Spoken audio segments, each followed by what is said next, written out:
So, welcome to Beyond the Bench podcast. And tonight I have Michael on the line, and we're going to be discussing the automotive repair side from the consumer's aspect. And we're going to start off with the first question is, how do you usually find an automotive repair shop? Then I usually try to hit the place that doesn't look too shisty. And, but if it's a problem that, like I need to change my oil or I want somebody to look at my front end and see if it's straight, I usually go through the Google a little bit, and I'll check out the 1-star reviews, the 5-star reviews. And I'll look back a couple of years, see if they may have changed hands because of business practices or whatnot. Usually I'll take an overall look at them if I can, if it's not a pressing issue. But if it's a pressing issue, I try to find a place with, I don't know, just kind of like the vibe. Number one, I look at somebody I can communicate with, really, because it's not like I'm totally ignorant about vehicles, but if I was, oh man, it's like 100% of the deal, because it is different from, you know what I mean? It's like two different noises here, you know what I mean? And it's why you ever seen that old commercial where people come in talking about, they come into this place. I can't remember the name of the place, but if you speak, they know what you're talking about. We speak your language. That communication is so important. So I look for a place first and foremost that looks like they know how to communicate, and that's a big thing that we've been discussing lately is communication. Well, where I'm at, it's very important. I'm down in Miami, so I got to, and my Spanish isn't what it should be for living down here for 17 years, but it is what it is. But I have met some good mechanics that I can communicate with. Would I let them do everything? Probably not, because different strokes for different folks. Certain people have their strengths and other people have their strengths, and each people have their weaknesses, But I make sure I try to look to communicate with you properly about your concern, but you can understand in their language that they do understand, but the feedback you feel is that they're incompetent in certain areas. No, it's just that, I'm not going to, like, if I've got an AC problem, I'm not going to go to like the head shop trying to find somebody who's good at ACs. I'm going to go to the that one place that brags about being good at ACs. Just like I'm not going to, just bring my transmissions having a problem, bring it to the dealership, because I know what they're going to want to do with me there. So I would most definitely go to the transmission shop, somebody that specializes in that industry. Just like I wouldn't go to a hot rod shop. You're wanting to people that specialize in the area of the problem that you may have, the service that needs to be done. Yeah. So if I said, hey, I want my engine tuned up and this and that, I wouldn't bring it to a transmission shop. I would bring it to a general automotive shop with, all the accoutrements for, tuning and AC work and brake work and alignment. You know what I mean?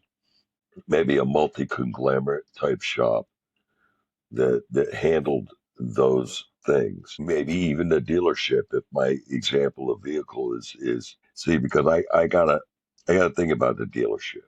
If I'm driving a vehicle, I can't bring a highly modified vehicle into the dealership and expect some kind of good job to come out of it, because they're going to look at the vehicle like, well, what did you do to it? None of this is original, But if I bring in an all original example of an older vehicle, that isn't tampered with, now they have something to work with. You know what I'm saying? Yeah. And I know some dealer techs that will either remove a component or even understand some of the aftermarket stuff. Like not all of them do know that. I do know that most of them, if it is anything modified beyond what the manufacturer built the vehicle for, then they don't want nothing to do with it. That is a good point. Yeah.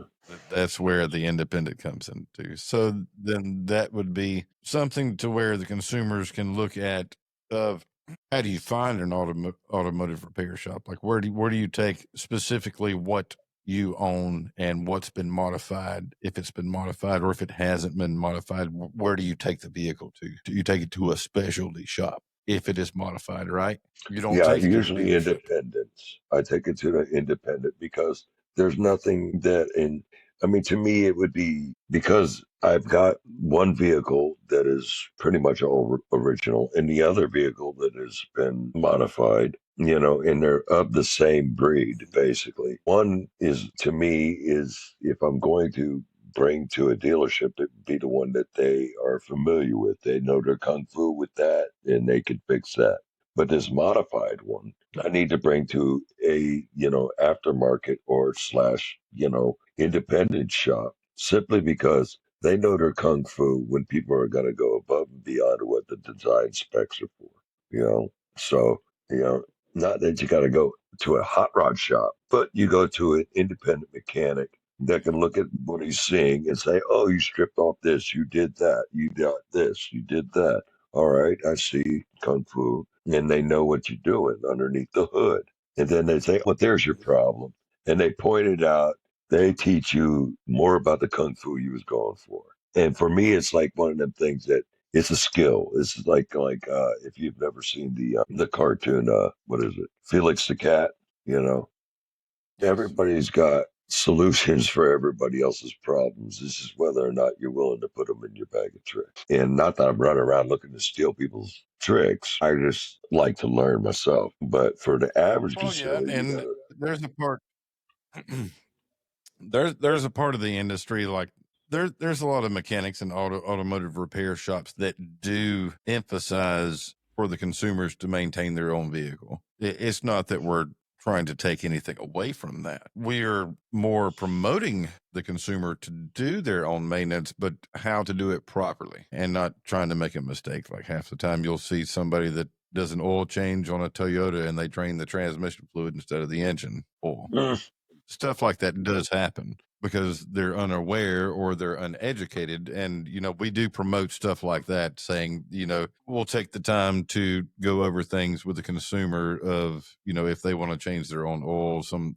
things to look at and be careful of that, one item might look close to the other, but it's not what it is. And that does yeah. happen. So Well, that can go along the lines of, and that's also contingent on the person's willingness to sit down. And when they've purchased that brand new truck or car, to sit down and read their owner's manual, or at least go through the bullet points. I mean, don't get me wrong. As a consumer, I like to have owner's manuals for the vehicles because that's what it tells you how the vehicle was supposed to be treated. You know, and it's a blueprint for success most of the times if you follow it. I've even on a brand new vehicle on a test drive that left me stranded trying to figure out how to take it out of park. And I'm sitting in a lane to where it will not come out of park. It won't do anything. And I'm literally going over to the owner's manual and I'm reading through everything. And you know what it tells me? What? You can't unless the engine's running or you have a special tool. So some of that No. is important. And I wish there was some other factors in certain vehicles on how to get beyond that. Yeah. But yeah, what are the most important factors that when you look into a repair shop is all of the things that you listed as far as like Google reviews. You look at their history, word of mouth, and their ability to communicate. Yeah, that in the instantaneous, 30-second roll up. If I see somebody in the back, just coming around, from, whatever, and it doesn't look like it's, there's obvious signs of shadiness of any establishment, regardless of what business you're in. So I give them the sharp eye. I've rolled past a place I saw that supposedly had good reviews and this and that down the street somewhere else. And you know, and just because it Like just didn't cleanliness look kosher. and It just didn't look professionalism kosher. of the shop. Yeah, a little bit. Yeah. And then again, I've also known that, a clean shop doesn't always mean a good shop, one that's just absolutely immaculate and, got nothing but two or three cars in there and it's real clean and you don't see people hustling around, might be out there sending people for rides, I don't know. But I've seen some shops like that. Quiet. That also kind of steers me away too, because if you got all this time on your hands, what's going on? Why? You know what I mean? So, I mean, not that I go, shop farming or, shop shopping that Yeah. often, but there's been times that I've had to, think about where am I going to take this transmission, you know, Yeah. and What's a negative experience that you've had from a shop that looks professional, is clean, and had a bad experience from it? well, it wasn't a bad experience; it was a bad result. Okay. 1998 WS10, 2.2 liter rear wheel drive, base model, a 4L60E. Any problems with 3.4? Typical Yeah. 3.4, problem. Had it rebuilt for Yeah. 1895. Rebuilt, Okay. supposedly. Okay, Yeah. so I come out ready to drive it, coming out from first to second, dragging heel. Won't shift from first to second, dragging heel. I'm thinking, well, maybe it's the servo, it's fresh, it's just starting to break itself in or whatnot. I don't know. I'm not a transmission mechanic. So I drive drive it for, I keep driving it. And this is on the test drive, and I was like, "You're supposed to do that." And the guy's like, "Oh, well, the shift to normal." I'm like, "No, that's not shift to normal. It's like dragging heel between first and second." Before, it didn't have that problem at all.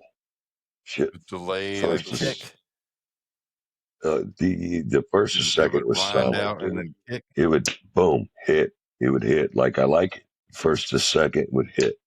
Second would come on nice and solid, and third, but it didn't do that. It would delay and then hit, like you said, and then Mm. third or second to third, third to fourth.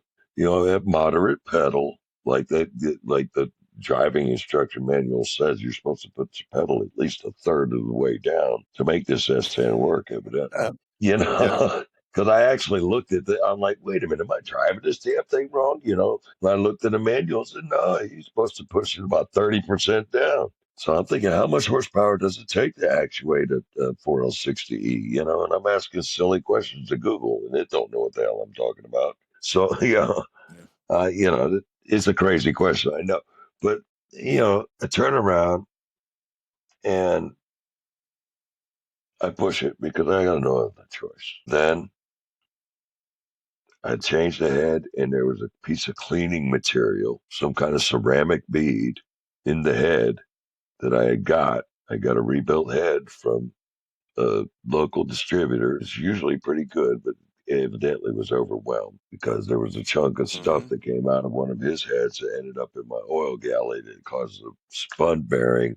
Then I had to rebuild the whole engine. And it's sitting, the truck is sitting out front right now, but still, it has the same problem in the transmission that it did before. And I don't, I'm not very confident that I got a full rebuild with bushings and this, that, and the other thing. I do believe he may have just fixed the problem with 3 and 4, maybe tightened up whatever he had to do to get it out the door and let it ride. But whatever he did the first and second wasn't working for me. You know what I mean? And That sounds like a problem with the quality control check, and after taking it for a test drive, that it does something like that. I'm like, hey, they're like, hey, it works, and we're gonna yeah, give it to the customer, and then we're gonna say, well, this is a normal condition, which it wasn't, and you knew that it wasn't, and you're second guessing yourself, and you're going to yeah, the pretty owner's much manual, and because you're they're the looking at all this professionals, information, trying to figure out. Yeah, you brought it to a professional, and you spent money to do this. Yeah,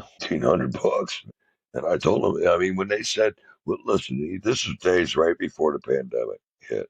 All right. But when they said $1,890, I looked at them and I said, are you sure? That seems kind of low. I mean, Oh yeah, sure. I mean, and I I was could going to see ask you. I'm like, 2,400, and I was thinking 23, 24, maybe even 27 for a full rebuild. That's what I was thinking. And that's what I had in my hand to lay down on the table and get it done right. Because basically, I wanted built the hilt from tip to tail, ready to rock and roll for another 250,000 miles. Because I figured if stock parts would get you 250,000 miles, shouldn't the aftermarket be able to do at least 150,000? In the I don't know why yeah, people because look at me like I'm crazy when I say this, but maybe I'm expecting too much. Yeah, because Could I that be the mean, case? I could tell you that maybe 5 years ago, right in the middle of the pandemic, where things were, where prices were, that I could tell you that I could do a do the same 4L60 for like right at 25 to $2,900. Now we're at the shop to where we're at 4 grand, and we've gotten to the point where we're just putting remans in. I'm like, I can't build them. I don't have the ability to go out and buy cores anymore. So I get that. And we look at that point to where, how can consumers handle the cost of the repairs is the next question to come up. Like handling something of that nature. And you brought up the fact that how cheap you figured out what they were charging you and then still had a problem after the fact. And then realizing at that point the price point that they were charging you, and you figured it was going to be higher, and then you have a problem after, and then you're second guessing whether the vehicle should act this way or that way, and you're looking at how the shop is handling this conversation and this whole entire transaction. Well, I Like mean, you already had a budget in mind, I bet you. yeah, I did because I looked at the time I looked at the price and of parts, okay? And I think, okay, well, let's look at it like you because like I said, I watched a lot of that guy's videos that you told me about the one that wasn't all that, but I watched a lot of tear down videos, okay, and looking for Yeah. burn spots, looking for wear spots, looking for trying to understand exactly what he's talking about when he's talking about chatter marks on the inside of a particular part, like what is a sprag, and dual cage this and single cage that. And I tried to, really absorb what the problem is so I could be reasonable when I went in there expecting to spend money because it's not back in the day where you could get it done for $1,200. I know that it's not a 350 turbo hydromatic, you know, Yeah. and it's just not. So you expect I was saying, expect to replace every single piece from tip to tail, with the exception of the hard parts, minus the pump, because you're probably going to have to buy a new pump if anything else took a crapped metal into your pump area, because then it's going to score up the body and all that. And if people don't know, it's just an oil pump. It does it pumps oil really high pressure. Anyways, I went in there with the expectation of having a full rebuild, bushing, seals, filters, everything, plate, balls, whatever it took to have a rebuilt transmission. I mean, completely rebuilt. But I don't believe that's what I got, And when I went in there with the expectation, I'm thinking by the parts, it was like, anywhere from 9 to 1350, right? So I figured that'd be about a third of the cost. So my worst scenario would have been 3,300, and that is tip to tail, everything, including sun shell and react, all that stuff, and even the planetary upgrade with a five what do you call it? Five pinion planet instead of a four. I wanted to upgrade it or in the sonic shell, the reactionary shell. I wanted to do stuff to make it to where I could drive it over Mount Washington and not worry about it.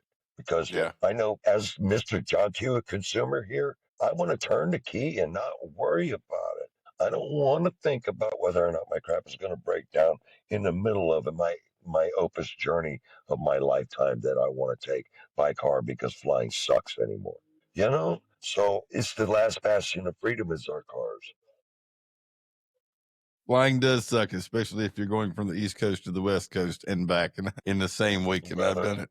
I've done it in the same day, and that really Mm. sucked. That really sucks, but it was for a good cause. But as far as the money goes, I was expecting to spend at least 25 to like 32. It's kind of what my ballpark was in my brain because you can't expect somebody to tear it out for any less than a grand. Can't expect anybody to build it for any less than a grand.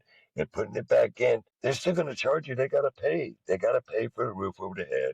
They got to pay for the this, the that, the other thing. And I know. So I figured a long haul. So when they told me 1890, I'm thinking, is that with the new torque converter? Yeah, yeah, yeah. Well, not new, reconditioned. You know how they are now. And for some odd reason, they don't make new torque converters. I mean, every one I Yeah. see is either Well, rebuilt, refurbished, or reworked, or rewelded. Or and it's like, come on, man. Are you kidding me? Is the technology that dead? Do we have not the steel to make this, or it's just too expensive? We don't stamp them no more. We don't what? We don't have the 50-ton press. What? Who stole the keys to the manufacturing?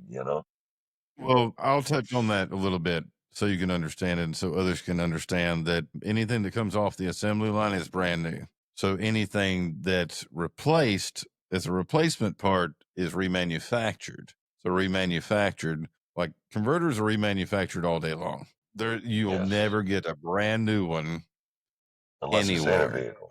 Unless it's in a Yeah, vehicle. unless it's in a vehicle, and a lot of people kind of don't understand that. Like if their vehicle comes in and it's at a dealership, so we'll tip on this just a little bit and answer this question. So their vehicle comes in, it's at the dealership, and say that the transmission goes out, and if it is a manufacturer that will do a repair and not a replacement, there's a lot of times that the service advisor will tell the consumer that we repaired it or we replaced it, but how that sometimes the consumer sees that is that, well, I just got a brand new transmission.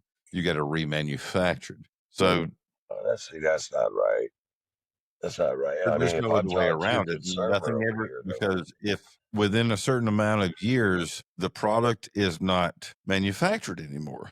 If it's when within a year or okay, two, sometimes you can get something directly off the assembly line if it's still under like base to powertrain warranty. And that's the limitations of it because the manufacturers have a the manufacturers have a contract with a yes, supplier or a vendor yes, for X yes, amount of time to yeah, buy products that are manufactured by them that goes on the assembly line. And once that contract is fulfilled, then it becomes a remanufactured item. The only time anything is either okay. sent to So it, remanufactured doesn't necessarily not new. It just means that they had to go into remanufacturing that part. So they didn't take a bunch of old parts and then just redo them. They could be stamping out brand new torque converters under the brand remanufactured because that's something that the contract was over, but they decided to remanufacture that part for the general public. Am I understanding that correctly? Or do yes, I? and there's companies that do remanufacture those units for the manufacturer. So then it's Okay. sublet out to another company that does the remanufacturing. Okay. So if you was So to go now it's buy a two parties 4L60, removed. say you go out and buy a 4L60 from the manufacturer. It's a remanufactured unit. It's not built by GM. It does not come off the assembly line from the original supplier that built that transmission. This is Yeah. by one or two other remanufacturing agents that remanufacture that item that produces it for the manufacturer for resale, and they put a whatever mileage and powertrain warranty behind it at X amount of Yeah. dollars. And there will get to some points to where that will phase out once it gets to an age limit to where it's no longer available to the consumer at the dealer Yes. side. So that's why Okay. there are aftermarket companies that do the same thing, and even transmission shops that do the same. So it's basically a bunch of Troy Hinsons out there still building 4L60s. Yes, And that's what it boils down to. The rest of the life of that transmission relies upon the people who carry that knowledge yes, and or those who are even willing to learn it. yes, and there's still remanufacturing facilities. There are still transmission shops that have 2 to 300 4L60 sitting on the shelf that are already rebuilt. But a lot of them that Probably come about in a through, thousand that need to be built. I know, but that's where we get to where, like in this instance of how transparent do you find the repair shops regarding pricing and necessary repairs? Well, that depends on the communication factor. These guys, they kind of made it out like, oh, it would have been, it's fine. No, that's all they were pretty upfront with it. But, I wasn't there to look over nobody's shoulder, nor would I ever want a helicopter man trying to do a skilled trade that he does every darn day.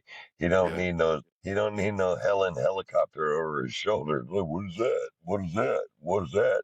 Would love that if he made me a video, but you know, maybe I should have thrown an extra 100 at him, told him, hey man, make me a video of it. Like to see you put the parts in, blah blah blah. Tear it out, put back.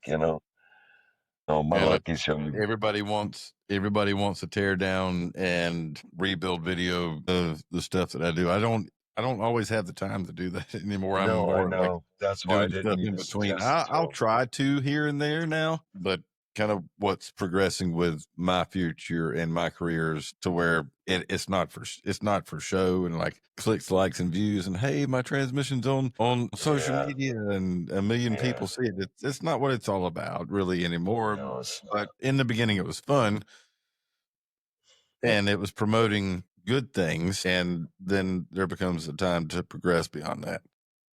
Yeah, We've all absolutely. got to move on to things bigger and better, especially what I'm doing now, like beyond that, like getting in depth. That's why I even created the 400 horsepower 4L60 rebuild video that's on YouTube. Mm. There's two videos and they're both anywhere from an hour and a half to 2 hours long. So it's Oh, extensive. It's very detailed on how to do it. I'm gonna have to check that one out. Yeah, and it's got all Sonex parts in it. Everything is down to a measurement, specifics on how to do something at 400 horsepower. Anything kind of beyond that, we got to start doing a little bit of modifications on how to make things hold, stuff like that. But yeah, like how I said, how transparent are the repair shops and regarding pricing and necessary repairs? Like, Well, so anything beyond the transmission. So if did they tell you anything else was going on with the truck no, beyond it? no. Actually, actually before and after the transmission, the engine stayed exactly the way it always ran until I did the head gasket on it and replaced the head with a different head. And then everything went south after that real quick. And then when I, tore it down and found the the obstruction in the journal, there was nowhere else it could have came from, because I didn't have that any kind of that material anywhere around, and it looked like it was ceramic, So for did you lack of a have better to word. so did you replace the engine before the transmission replacement? Or what did you do No, I got a whole hot 300 miles on the transmission, and I had an engine catastrophic engine failure after I went to do the head gasket. Yeah, after I did the head gasket, Okay. because there was something in one of the oil areas of the hung up in the oil areas of the head that ended up in the oil journal. It blocked off a lifter. It wasn't firing, and it just burnt. It burnt that one main, and it spun, and that was it. So So I did it didn't, have a misfire when it came into the shop with the transmission issue? no, no, no. All that happened after I got the transmission in. I took it home. I was going to drive it up north to Alabama. And I wanted to change the head, put a new head gasket because it was eating water a little bit. And I know these little S10s, they'll eat water if that gasket starts going bad. So I was going to do a quick head job on it real quick, put a head gasket on it and ride out because I mean it's nothing I hadn't done before. But evidently, when I brought my head in that made sure it was straightened out and this and that, it was warped. So he got it cleaned up and this and that. There was something in it that clogged up the journal and spun that bearing. Rather than go back on them with it, I said, I got to keep moving forward. So I just rebuilt my engine. Took a little bit, but I mean, I learned the hard way that from start to finish, if you're going to start it, you better finish it. I mean, it's all there is to it. You're in for a penny, you're in for a pound. I couldn't have just scrapped it and junked it and been like walk away from it and buy another one, but that would have been admitting defeat, and you know how guys are. So I mean, I I've been there. I've been there. as far as this other transmission guy goes, I mean, he didn't really say come back into the guys and be like, yo, yeah, this thing's dragging heel. He should have, I think, but I told him he should have, did something with it, but he didn't, and I didn't. So that was pretty much my fault. But not for nothing, the transmission still works. You know what I mean? But But it that still just does might the be, same thing. yes, sir. And you And it'll fixed the engine. No misfires, no issues. no misfires. It's got a little idle bobble because I got an exhaust leak. Okay. you know. But other than that, it still runs. But I don't like how it runs. I mean, it still runs. I could probably jump in it right now and drive to Alabama, and it probably wouldn't miss a beat. Well, Just I'd the be worried spine. about you breaking the band if it's delaying and hitting that hard. No, it was that's just it. It doesn't even hit hard. It like spins between first and second with like it slips basically from first to second. It doesn't even hit like it used to. It used to hit, with put it this way. If I took it to them, if I was throwing it in the drive, hit the gas at a dead stop, it'd run through first and then hit second and chirp it. So Right. I like that. I like a nice solid shift. I want to feel first. I want to feel second, third, fourth, and butter in the lockup. I don't care, but it's not what I got. But hey, Well, the next question is like, what kind of warranties or guarantees do you expect from the shop? from So, a, so from a shop, what was the warranty that or guarantee that you got from the shop? Even after this conversation, 12 months, one twelve year, thousand mile. 1 year, 12,000 miles. Yeah, and that's basically riding on a torque converter they put in. Basically, that's what I mean. That's how I rationed in my head because they said they put a a new remanufactured torque converter in there too, and I'm like, okay, great, that'll go great with that oil cooler that I bought, the external oil cooler that I bought to keep it cool too, you Right. know, So it's and it, that's sized for a Ram 3500 dually. So I'm not playing with it. I'm giving it plenty of cooling surface. so you got a 40K cooler. Yes, I did. Why not? Okay. Okay. I mean The S that's fine. I'm not saying anything bad against that. I mean, a lot of people do that. We even do that in certain situations. I mean, down in South Florida, I spent a lot of time sitting in traffic, so Yeah. a You try little to keep extra it cool cooling as I possible. figured wouldn't hurt it. Little more oil in the system to suck away that heat. Trying to think about things. What's their biggest enemy of any transmission is heat. It's what causes all the problems.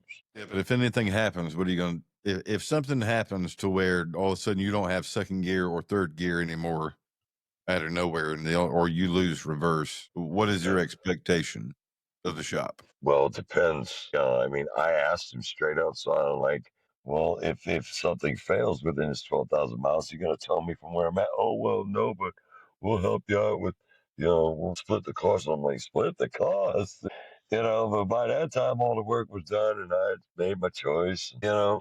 It just, it didn't leave a sour taste in my mouth or nothing. It just left, pull the wool from my eyes that, just because it's a clean shop doesn't mean it's a clean shop. You know what I mean? Yeah, but it sounds like it did to you, and I can hear it in your voice. Oh yeah, it Like from the second that you walked in, you looked at everything and everything looks hunky dory, and then when you get like the quote and all this stuff being expressed to you up front, like this is what consumers see on a daily basis, and they don't know to look at things, and they just go along with the flow. You see yeah. what I'm kind of getting at? Yes, some service writers will paint you a pretty story, but I mean, I also learned to look at their workers. Yeah. If they're working, they're hustling, they're doing something, they're like, well, if you ain't got a part for this, I need to work on that. If I hear that kind of stuff going on in the background, then I know I'm at the right place because somebody gives a shit. I'm sorry about the customer. Somebody cares, It's fine. It's fine. you know, I agree. because And but there's some instances that you'll walk in and either somebody's waiting on parts or they're waiting on an AC machine or they're doing something else that could be a perception to give a wrong perception type. But I see what you're getting at, that if everybody's staying busy and yeah, it's like well, that's what I saw at the one particular shop that I went to have my clutch done on this Sonoma that I've got. And people were busy. They wanted to get some stuff done. Well, if you haven't got parts for this, I'm gonna work on that. And he's like, all right, fine. You hurry up and get that out of the way because I got this Sonoma over here and needs a clutch and a slave cylinder, which is everybody knows it's what pushes the clutch off of the flywheel, and or expresses the flex plate and all that other good stuff. But anyways, it was because that the guy wanted to keep working, and so in my heart as a worker, I recognize the fact that this guy, he wants to keep working. So that means he's actually happy to be here. So that means he must make some good money, which means that he likes his job, which means he's not going to be throwing wrenches at my truck. You know what I mean? I'm just trying to that be is as a real good as possible. that is pretty good. And, don't get me wrong. I've worked on this truck, not this particular one, but its sister ship, the S10. And there's been times because of where they've got, you know, body beads placed like, knife edges next to bell housings that you got to get a freaking 18 for. Who uses 18 millimeters? Why couldn't it have been 17, just like all the rest of the fasteners?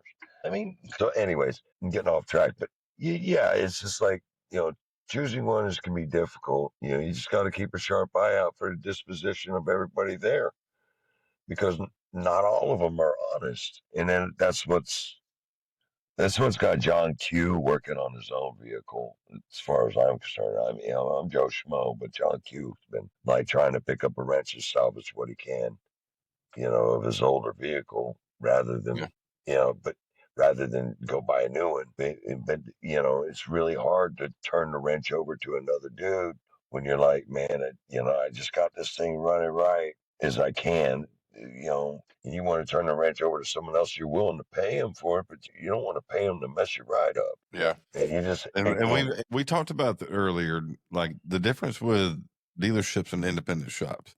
Preferring to take the vehicle to the dealership, even if it's an older vehicle, because even at the dealership that I'm helping out, we work on older stuff like 1990s. I've even had to work on a Trans Am that there was no service information available at the dealership because it's all electronic and anything after 98 is not in the system. And everybody threw the books away.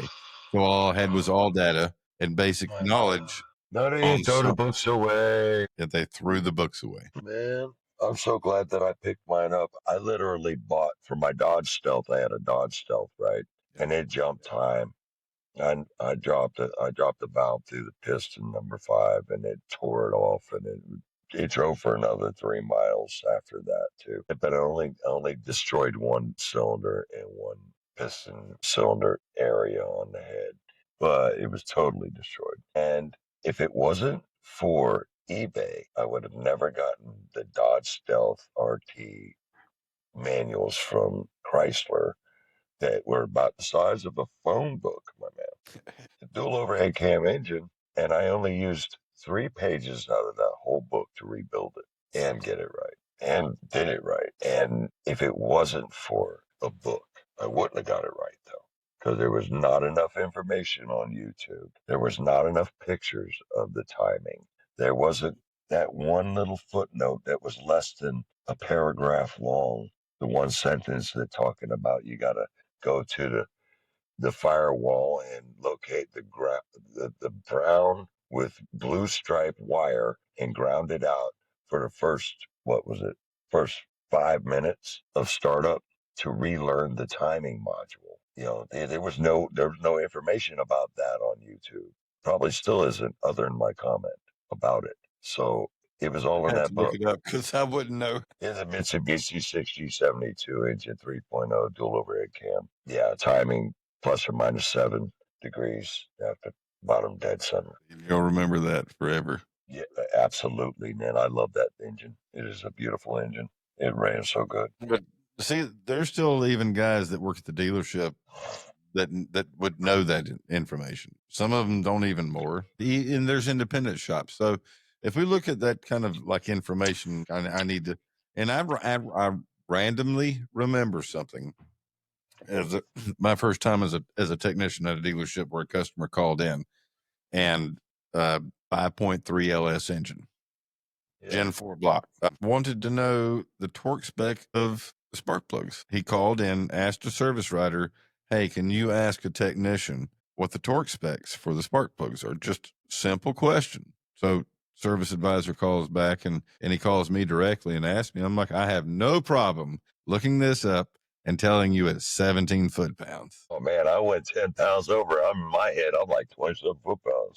I'm like, this Never time with coming me, out. I had no problem telling a consumer that they want to be that precise, other than hand type, because everybody's hand strength's entirely different. You want to over tighten. Oh yeah, man.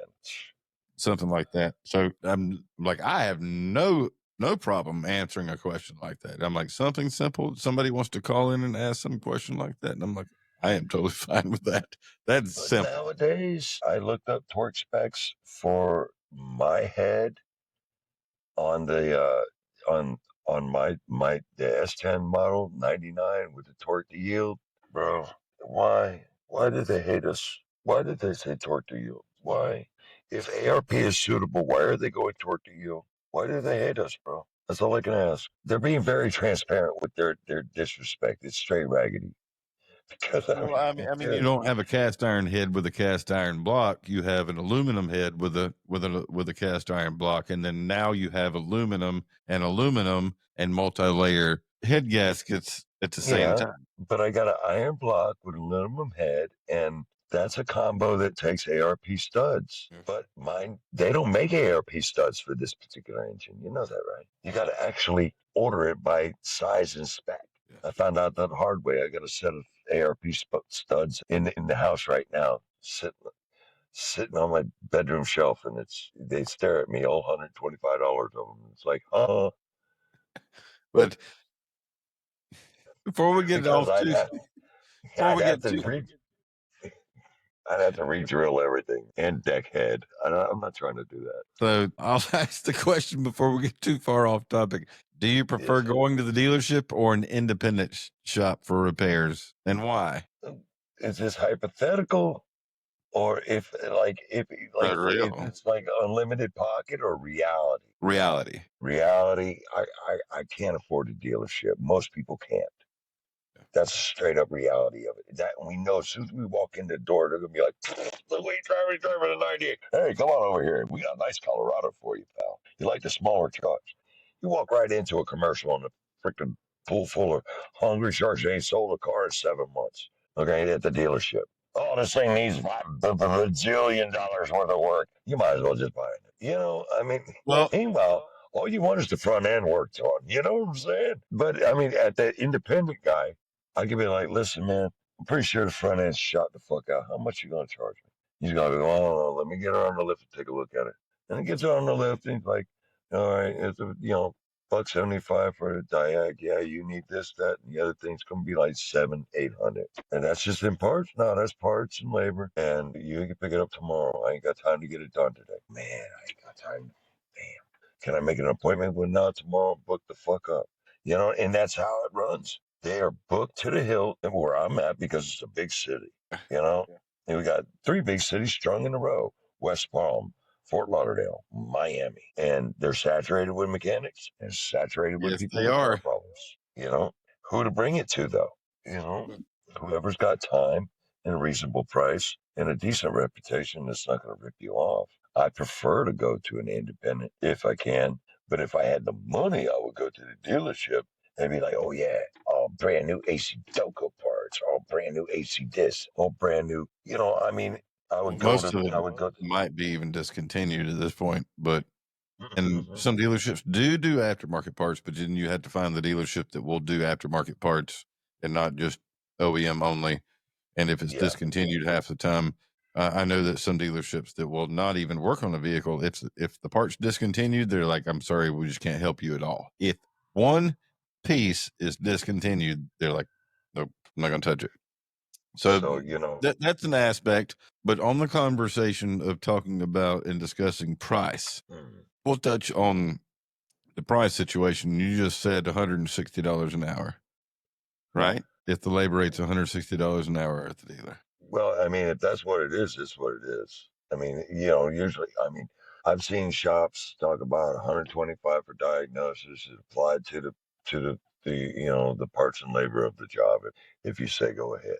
What do And you mean that's by apply? applied to, meaning that, if the job pays 600, that means you pay 725, you Okay. know? So you're saying If that you decline it, you just pay your 125 and take your ass somewhere else. okay. That's pretty much yeah, it was fair. Dude's got to pay for that man's time. I'm down. Took your time. You'd spend an hour looking at my ride. That's an hour. You found a problem. You know what it is. It's going to be $600 to fix it. I guess I'm in for the ride. You know, parts and labor. Yeah, And because most that's where, the consumer isn't without wheels. It's not like he ain't got no legs. You could be like, well, come on, man. Well, you getting the most expensive part, or, yeah, you could try to wiggle a little bit.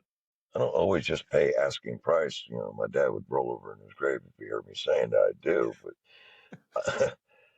but I try not to. I was like, hey, I make little funny noises and faces like, damn, ah, what's wrong? You all right? I'm killing my wallet.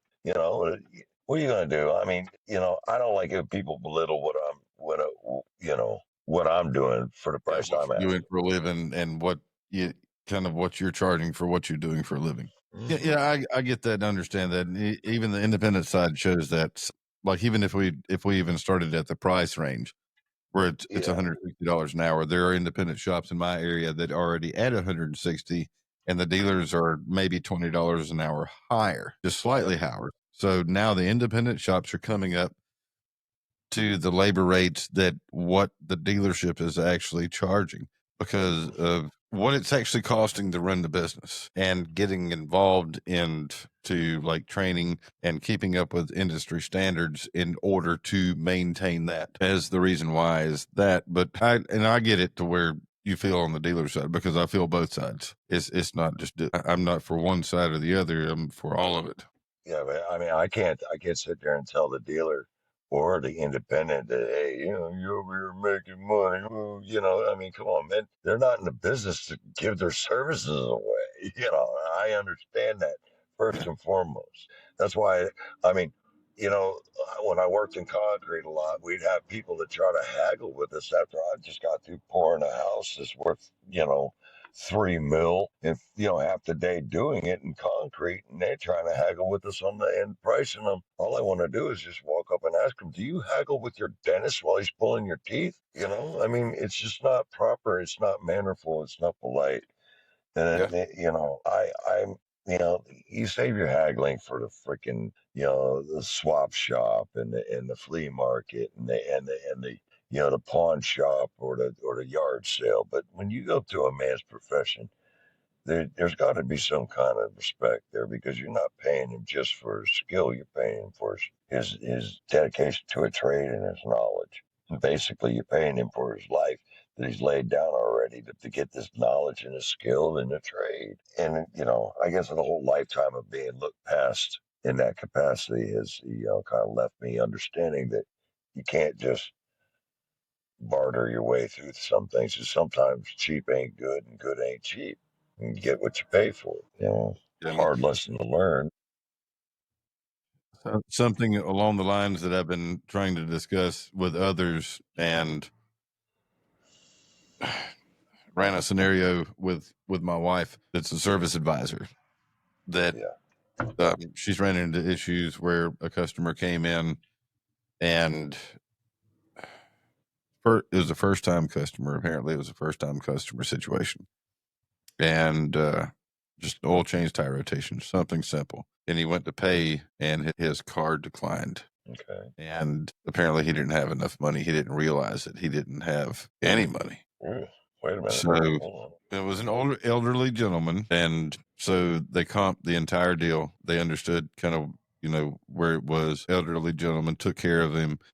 Things happen, stuff like that, on. and Yeah. just kind of let him go on his way and let him sort out that stuff. Just something simple over that. Nobody's gonna give a fuss, especially with an elderly gentleman, first time customer, and not really knowing any kind of circumstances that he may be under or anything like that. Customer comes back. I want to say she said it was way months later, like way later in the year. And she just remembers the person because of the situation before. And a lot of time Right. has gone by before. So he calls and shows up and sets an appointment up and tries to haggle the price down. And well, can't you give me the same discount that you kind of did last time? Oh my God. Really? Oh my. And she kind of explained that, that was a situational deal that happened. And the notes were in the system of kind of everything that was taken care of prior and trying to explain to the consumer that, that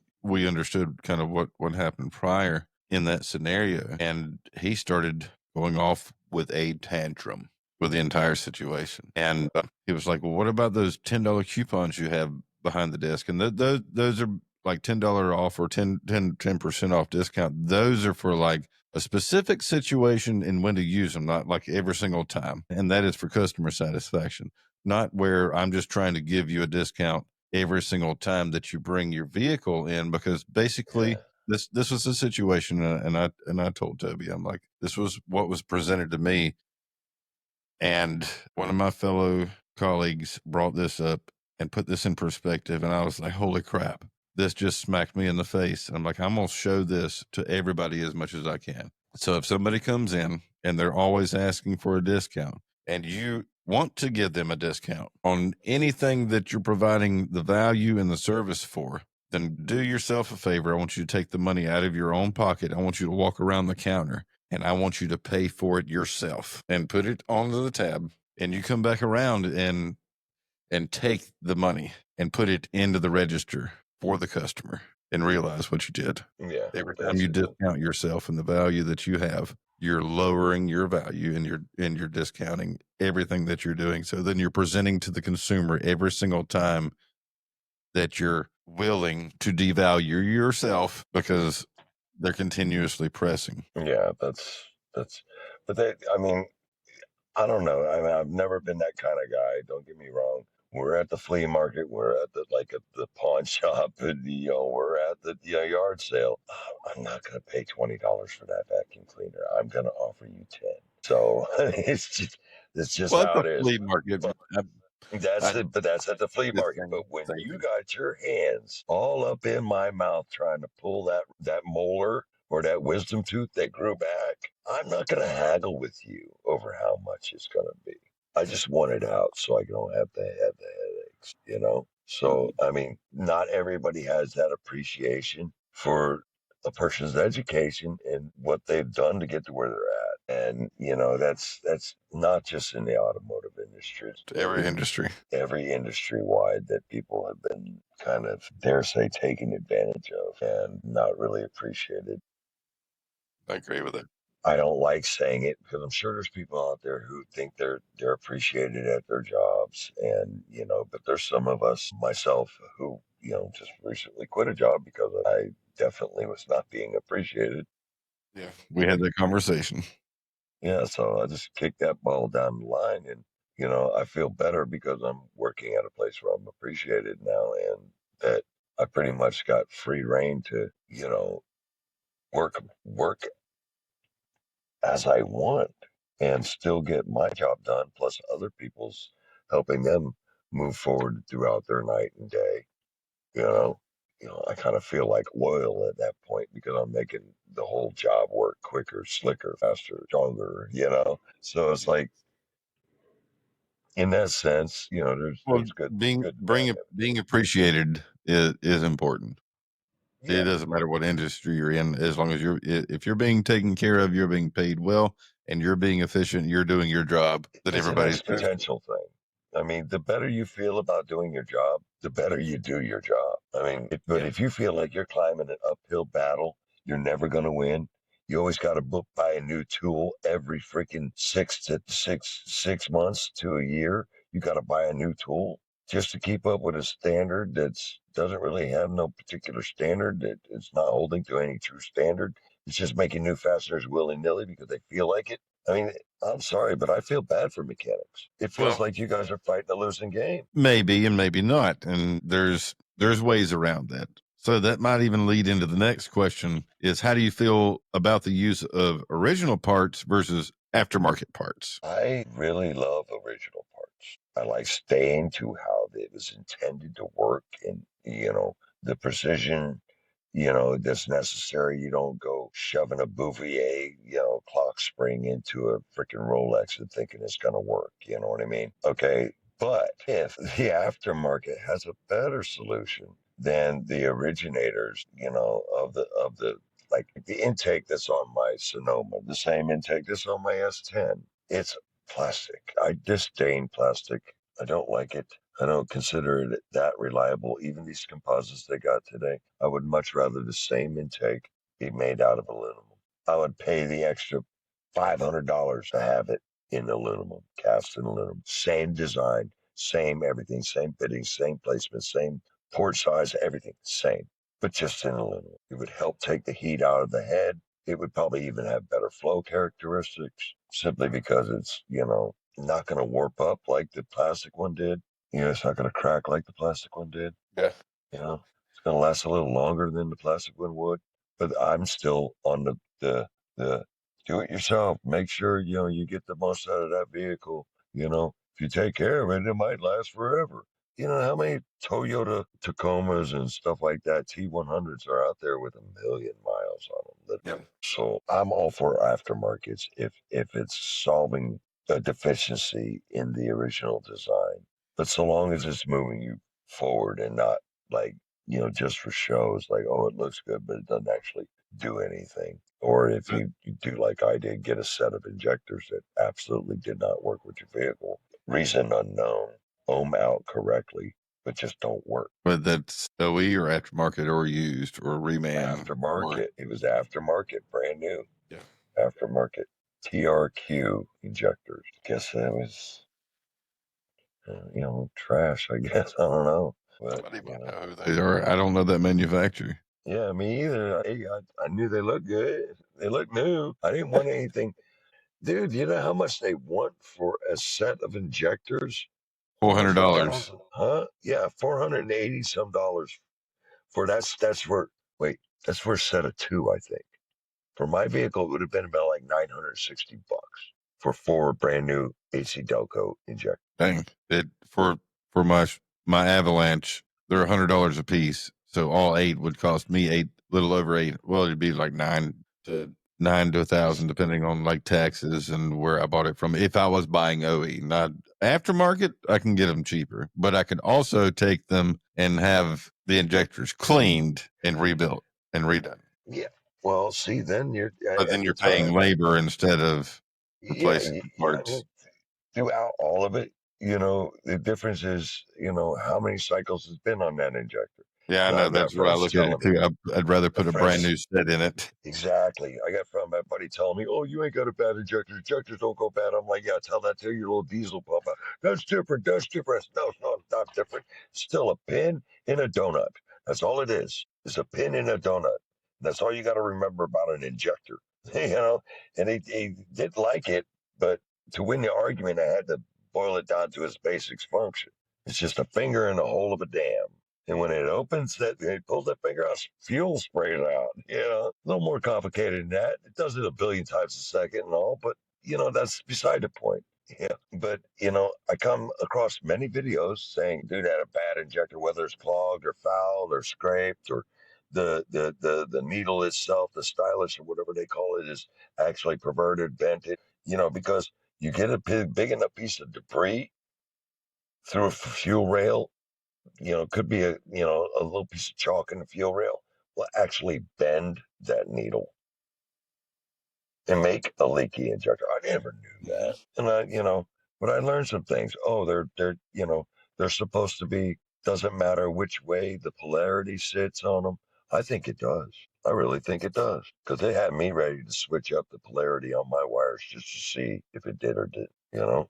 But I didn't. I was like, no, put your old injectors back in and just deal with it. So that's what I did. I put my new grommets on the old injectors and made sure everything was nice and clean with a toothbrush and alcohol, this, that, and the other thing. Didn't touch the front of them where the stuff actually comes out. Just left that alone and, you know, hit it with some, mechanics antiseptic, brake cleaner. Yeah. That's what I call it, mechanics antiseptic. Yeah, because I mean that question can actually go both ways of using OE parts or aftermarket parts, because I use the mixture of both of them in repairs. And sometimes if a major expensive part's on like back order, you can't get it, or it's a discontinued part. I know that there's aftermarket fixes. I know there's repair facilities. I mean, that even reduce circuit boards Yeah. if like say the cluster goes entirely bad. I mean, there's repair. There's ways to fix that in the aftermarket, but in the aftermarket they look at liability. They look at warranty and stuff like that, and then they look at legal side, and that's an entirely Yeah, well, conversation in itself. that's all. That has to do with specs. That all falls down to specs. If they are within specs, they're clean and free from indemnified for any damage that occurs from somebody DIYing. You know, Now, if they're supplying to a manufacturer, they really have to be within specs. If they're an Yeah. aftermarket supporter of remanufactured goods, I would think so. Yeah, because there's a lot of stuff that I do that is machine work and tooling with it, using aftermarket parts to do repairs when original parts are not available. Yeah. And Well, see, I run into that a lot with my older vehicles because I've got one emissions part on both these vehicles that is discontinued. So in order to find it, it's like a purge valve or something like that. It does have two wires running to it. So in order to find that, I've got to go to a junkyard. But lo and behold, every junkyard in Florida looks as though it's being shut down simultaneously. So they're closing the net as far as I'm concerned. I have no choice but to go to aftermarket and hope to God that they've got some kind of answer for that. yeah, and then hopefully that, like, even with OE parts and aftermarket parts, the reliability of either both and quality control is kind of hit and miss, but it's like, we do everything as much as we can for the consumer to now test as much as we can before we even install the part. Which can be difficult when you're looking at an EVAP system, purge regulator or something like that. That's electronically controlled. How are you going to set up a bench test for that? It's You going to set up apply a the correct signal pressures. generator on a certain frequency. It's old school technology, and you just hook it up with two wires. You set the frequency and the hertz and the dwell time on it, and just run it just like a pulse width modulated, sitting there, and pull a vacuum on it, or put pressure on one side and run it for 30 minutes and see if it passes for 30 minutes, and then shut it off. And if it stops working and it just blows through, then but nobody's going to spend a half an hour doing that. Yeah, But but yeah, John Q is going to know to do that, though. nope. John Q. Public is going to be like, you do what with whose ass? How many Twinkies? What? They're not going to know what you're talking about. Well, I do that with 6L80 transmissions. So Yeah, I know. the I solenoid, love to pull vacuum on circuits, specific circuits, to see if they're working. well, But not I even mean, that, but so the computer's actually in the transmission in those, and we can communicate. So there's a way to plug into the computer and make it work with a scan tool, just like it's live and the truck's running, and using air pressure to test if the solenoid, just like with a purge valve, works or not. Line pressure control solenoid for line rise, and if it doesn't, or if it sticks, or if it's going to last for a while. So there's a lot of us that actually retest and clean those and rebuild those during the remanufacturing process or the rebuild process, instead of charging the customer $1,000 now for a new solenoid pack, or a new yeah. Tecum is what it's called. Oh, yeah, yeah, yeah. I remember the tech videos. Yeah, so you can rebuild them. I mean, the clutch and the little pressure discs inside of them, and the seals. I mean, the kit's not that expensive at all. Sometimes you can buy it with the tool to fix it and save $1,000, but then it's hit and miss. And if something does happen, we kind of look at it as a gauge of how many are going to have an issue or a problem out of a whole run that we're going to actually warranty and put a brand new one in it. So it's Yeah, like cost that we kind of look at, but it's not like we're charging the customer $1,000 for a new Tecum every single time. No. Now, some shops do exactly. that. Some shops do that, and that's up to them, and that is their policy. That's all I can say. I'm not here to say that one shop Well, should I be mean, doing this or one shop should not be doing this. to And get to the Tecum, though, you pretty much got to pull the unit, right? no, you just No. have to remove the valve body, drop the pan, remove the filter, and unbolt the valve body and unbolt the solenoid pack from the valve body, and install a new one, put it back in the transmission, and reprogram it. And You don't have to is take that the whole that's to thing out. fit?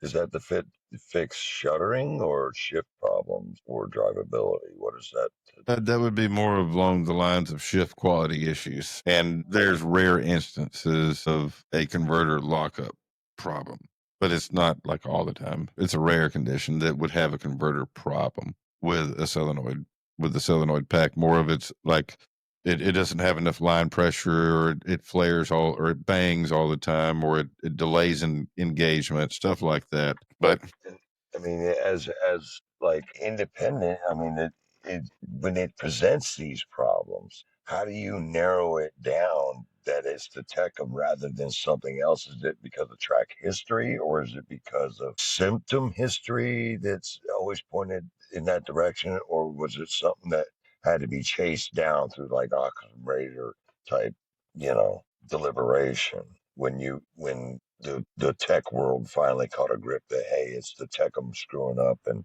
this and that, and how it's presenting and what the origin of the solution. I mean, how to recognize it as the techum and not something else, being that it could be many other things, right? Some of it would be symptom based failure type once Yeah. the unit was disassembled. Some characteristics of certain clutches that would be burnt or failed, or the amount of debris in a solenoid screen if the solenoid screen blew out, and showing signs of certain frictions that would have not typically burned up, even the unit completely stopped moving just out of nowhere. That would be a typical issue. And then some of it would be symptom based, and you wouldn't even know it until, like, you can test the entire Tecum, bench test it with specialized, it's like an aluminum plate with some pressure gauges on top of it, and you command the solenoids on and off, or the line pressure control solenoid you command to ramp up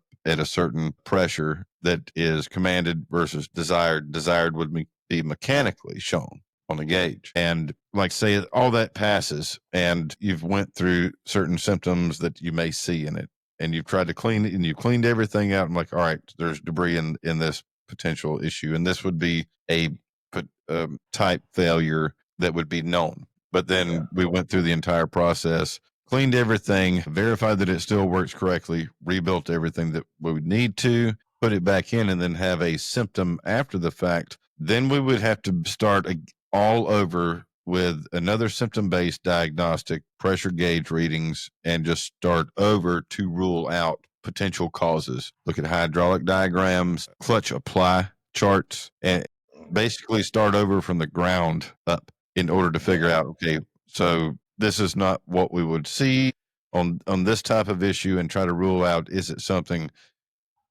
and that one range that has to do with that one symptom, and then follow a symptom based diagnostic, start from a baseline pressure gauge reading and just roll from there. So then the diagnostic process would happen after the fact. And when stuff like that happens, you don't ship it to the customer with a problem. No, no, you don't. You figure it out and you fix it before you send it to the customer. That's where we're trying to push things along the lines of, like, what improvements would you like to see in the automotive repair industry, stuff like that, or what would you like to see in the repair, In the not in repair the industry? automotive as far as sales Okay, and all brand right. new vehicles? All right, I'm man, asking. that just shot to my head. I'd say, wait a minute, you said the repair industry. Let's be fair here. Yeah, the repair. I would ask the impossible. I mean, lower pricing, but that would take, vehicles to be lower priced. And I don't want to take no food off nobody's table. I mean, first and foremost, people are strapped for cash these days. Not everybody's running around with a pocket full. All right. And I know people trying their best to still put food on their table. So the first thing I would ask for is not a doable thing. And I know that. But I would just, I couldn't ask much more from mechanics. Other for them to push back to the automakers that, hey, let's come about a universal fastener agreement of some sort to where you guys don't have to buy new tools every year to do the same damn job to get to the same damn problem that was behind a different fastener last year. And it doesn't torque down any better. It doesn't hold it any better. You know what I mean? And it's just, come on, engineers. Nobody has done anything to your girl. Stop putting stuff where it's impossible to get out. It's just like, if anything, yeah, it falls back to to me, it falls back to the industry kind of leading the way. And it's always for the mechanics to be on the reactionary. And it really sucks because the end result is that increasingly you got increasing overhead because you've got to buy special tools to deal with special problems that are coming about because of the saturation. If there's any way to stop that, you guys would have to use special tools all the damn time to get something done. I would stop that, but I really don't hold the mechanics at any fault. I mean, good mechanics, I would only ask them to call out the bad mechanics. That's it. That's it. Because there's consumers out there like me who do have money to spend with good mechanics.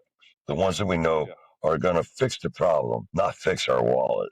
You know what I'm saying? There it was heavy. It's lighter now, right? Yeah, I've got to be really careful. I'm really careful of what I do and spending the consumer's money appropriately in the right direction for what they ask for. Yeah, I see a lot of that, and another mechanic whose approach I really do like is the only thing I would ask from any other mechanic is if they do have the inclination to put that kind of dedication I see from like you and other mechanics like Check Engine Chuck, the diag specialist. I mean, when I watch him, it's not 30 seconds into his videos. I am invested in what he's doing. Is he going to get it to run? Is he going to find a problem? You know why? Because he's got that passion about him. Oh no, you're not getting away from me. Check Engine Chuck's gonna, round it out, and we're gonna figure out what the problem is, one way or another. Whether it's the honesty, whether it's out of his pocket or the customer's pocket, the problem is gonna get solved. And I've seen him own up to a couple mistakes, and for me, a man that can own up a mistake is forgivable. One that denies it, it's like, okay, then you just you gonna do you alone. Yeah, because watching Chuck's videos, you're actually watching him going through the diagnostic process with him. It's not that he's already done everything and then he's going back and explaining the whole process. Literally, you were going through the process with Chuck in the entire video. And you're feeling the frustration, definitely feeling the frustration. Because, I mean, I myself, sometimes I get lost and I have to scroll back and start from where I got lost because it's already a little over my head and I'm just trying to keep track of it. You know what I mean? The EEPROM talk to the Kansas talk to the Kant system. Kant system don't want to do nothing for nobody.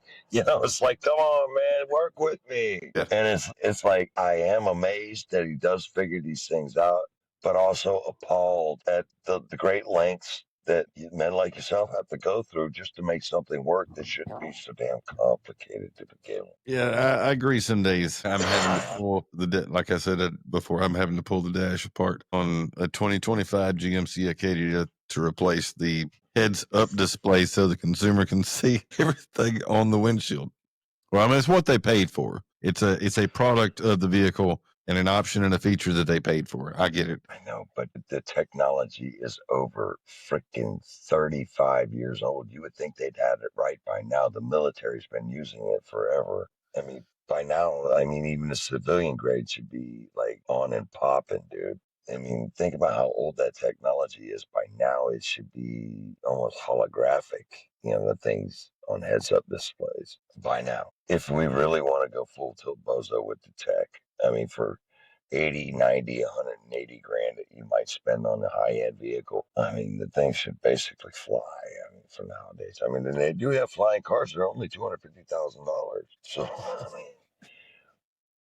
mean, they do. I mean, if we wanted to go into full fledged technology, into what you said about holographic, like 3D visuals and holographics sitting in a box, and you never get to see anything else around you, and everything is fully holographic on every single screen and in 3D, 4D dimensional. And instead of visually seeing everything around you, it's different. And just like getting in a Tesla, hitting the button, saying this is where I want to go, and just sit back and relax and enjoy the ride. The Jetson style. Yeah, that's it.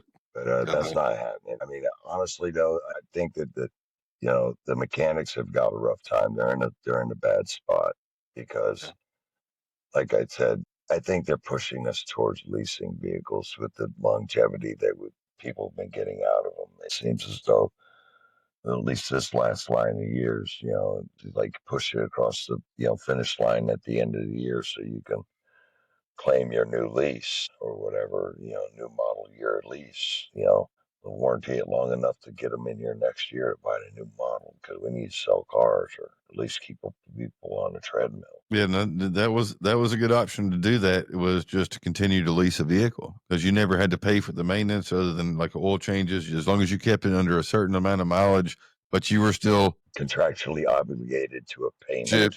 Payment. Yeah, let's say you were in payment jail for the rest of your life if you continue to do that, and you still have that payment every single month, and you'll never get out of it. And that's why people are like, oh, why don't you just buy a new truck, Mike? I mean, you got two jobs. I'm like, man, I got two trucks so I could buy one, or I got two jobs so I could buy one truck that runs good. I want a turnkey vehicle. That's all I want. Yep.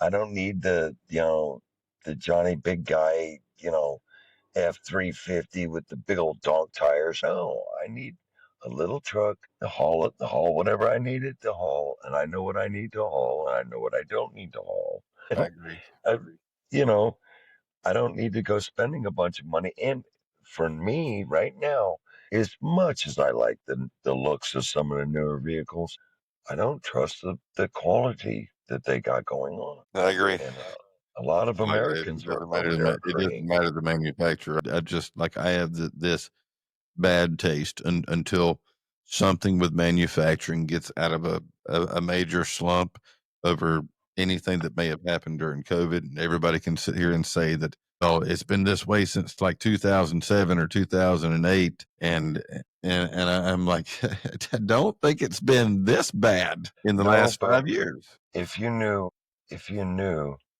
that your product would get bailed out by the government, regardless of how crappy it was, wouldn't you not give a shit? And I hate to bring that brass tack out and pound it down on the table, but that's what it is. Yeah.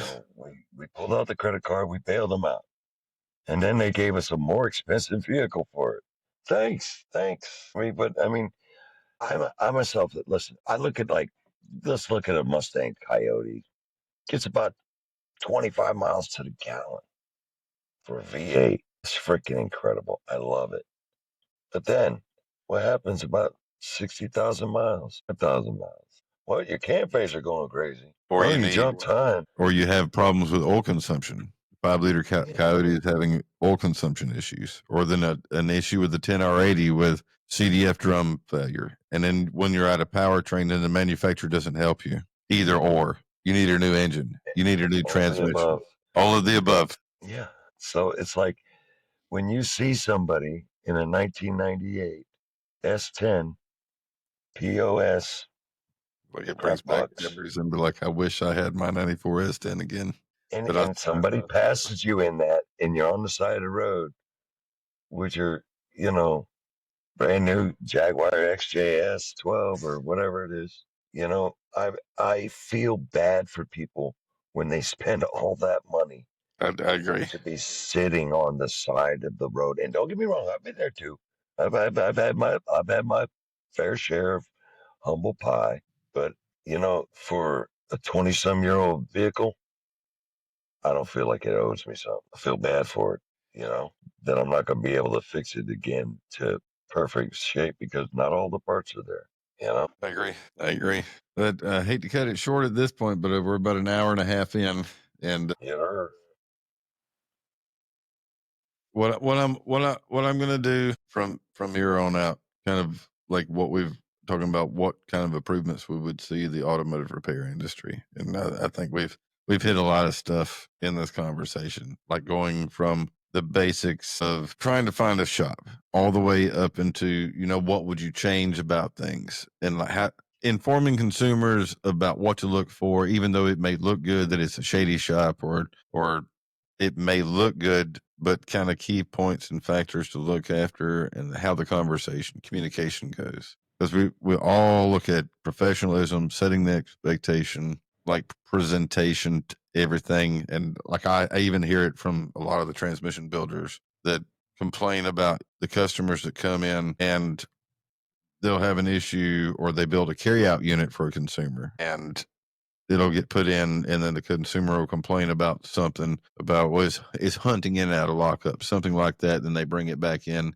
and they find out that the vehicle's got misfires, and they'll go to the extent to prove it to the consumer that it is missing, that it has a dead miss on this cylinder, and will show them the proof that it is doing it. Even take them for a test drive, and they will be flat out like, I do not. I don't agree and disagree that it's not a misfire. It's nothing else wrong with the engine. It's a problem with your product and the transmission that you built. Even though that you put all of the stuff in front of it, let that kind of consumers, and then a lot of the shop owners will kind of ask that question of, how does your shop look? Are you attracting these type of consumers that just are in full disregard over anything, even showing the proof and, you doing the right thing by the consumer? Like, how does your shop look? How did everything get set up? And I know it's a carry out, situation, and a lot of people don't do that anymore. I don't I do don't that blame them. anymore. I haven't done that in 3 years because it caused too many problems and issues with situations just like that. And one kid, I literally gave him his money back and told him go buy a monster transmission and fired him. I had It is enough. what it. Yeah, well, you got to protect your business, and it's hard to deal with that kind of customer. But I read in a business magazine a long time ago, some customers are better off not having, and you can't lower yourself to the type of stupidity that's going to walk through the front door. Yeah, And unfortunate as that is, their lack of understanding does not, impart any obligation to you whatsoever. And you were kind enough to share your knowledge. There's others that are not, and they'll just tell, hey, take your business elsewhere.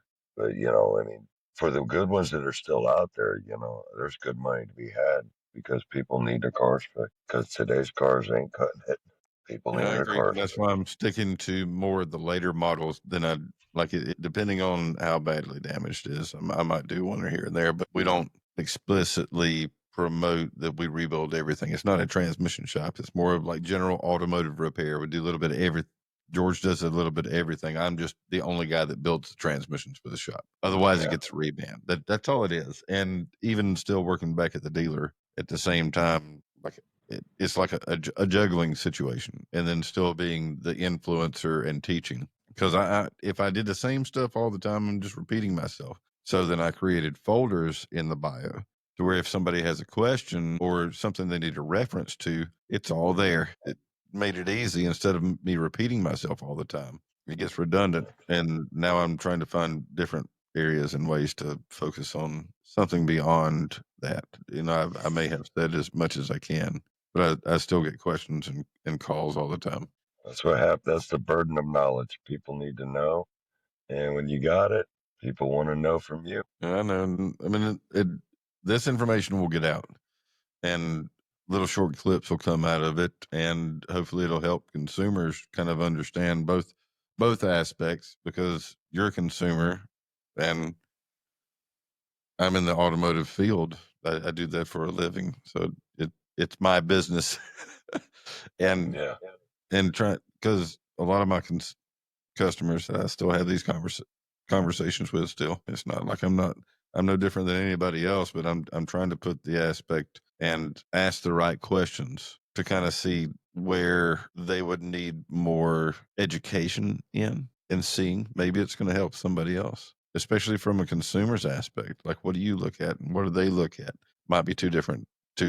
absolutely. I mean, everybody's got their own priorities. I mean, like I said, for me, mainly it is to have a vehicle that when I bring it to any mechanic, that is at least presentable under the hood, that everything's supposed to be there that's there, or excuse me, everything's there that is supposed to be there. And that if there was a problem to present itself, it's not like a needle in a haystack. You know what I mean? So, I mean, you know, I'm not saying that I've got perfect maintenance records. All I can tell you is that it's been a couple days since I changed my oil in the air filter. You know what I mean? Yeah. So when it turns 110,000 miles, I'll be changing it again. It's 107,000 right now because I do the every 3 grand. I'm Yeah. old school. I'll throw away the oil. I don't care. I care about my engine. I would do it in the 2.2 2 liter. What's that? I would do it too. Same Oh yeah, the interval, mileage every interval. 3,000 miles. That, especially down here in South Florida, gets hot, so the oil takes a beating. Yeah. But you said it's the end of the night, and I'm happy that you had me on. I appreciate you having me on, and I hope we was able to open some eyes that that there's two sides to every coin here. Yeah. Everybody got to make a living, that's for sure. Yeah. I'm glad to have you on. It took some time to I've been following you for a long time and kept up with your commentary, and you pretty much understand what a lot of consumers do not understand about what it takes, that like what you're paying for when you bring the vehicle into the shop. And then you identified that the to rebuild that 4L60 was too cheap. That right off the bat, at that price, in my mind, was like, all right, now he understands it, he gets it. So this could be something that the consumers can see to where they're like, well, money isn't. We understand where price is and what it takes to actually run a business, and a lot of that overhead. The reason why it's there is either because of policies and regulation and taxes and costs that are associated with that labor rate and what the effective labor rate is. Yeah, a lot of people don't understand. But have anybody who had owned a home and had something done on their home, they understand that materials are just about a third of the cost. The other two-thirds is time and just overhead and profit, which is split only. I mean, you got to pay your dudes, and then you got to pay yourself, but then you got to pay for the business itself. What the taxes, let's say it's in the transmission world. It's the disposal of used transmission fluid. You think they just come in, they give you money and just take it? No, not transmission fluid. Some people do, some people don't. They're just like, okay, we'll charge you $50, come pick up, 500 gallons of it, no problem. But they're going to charge you because fuel costs money to come pick it up. Yeah. And that truck don't run on, dreams. But a lot of people, if they put it into that context, that it's just like having something done at your house, like you building on an addition. It's just a third of it is going to cost some materials at least, and the other two-thirds is a buck for the shop and a buck for the guy working on it. Just a lot of people just aren't reasonable, and it's mainly because they don't have a business sense at all. Agreed. Or if they do, they don't afford the same luxury to somebody working on their car or working on their home. They figure they should be doing it for whatever they feel is fair. When Yeah, because fair's got nothing to do with it. I have somebody that's in the subdivision that complained about they bought their own oil and their own filter and went up to a shop and wanted to supply their own oil and filter. And I get that. I'd have no problem with something like that. But there's going to be a labor charge, in order to do the work and stuff like that. And he complained over being charged $45 to do the oil change. And then somebody else in Man, the take your subdivision, business elsewhere then, man. You go turn the wrench yourself. I mean, it's only $45. I'm risking more than that just working on your vehicle. I mean, come on. and somebody else in the subdivision chimed in and said, "Hey, you bring it over here. I'll do it for $25 in the job." And the biggest complaint was like, I'm just getting ripped off. Like, if the oil change is like $89.99, and like you're still paying, it's like it's going to take him like 10, 15, like not even 10, 15 minutes to do the oil change on it. And they're charging me $45, and I'm just sitting here thinking this guy does not understand business. Well, Are they you don't. paying They for don't. those guys to stand around all day long and just do what? You're not paying for just them, but you're paying for a lot more than that for that established to be there for you to provide a service.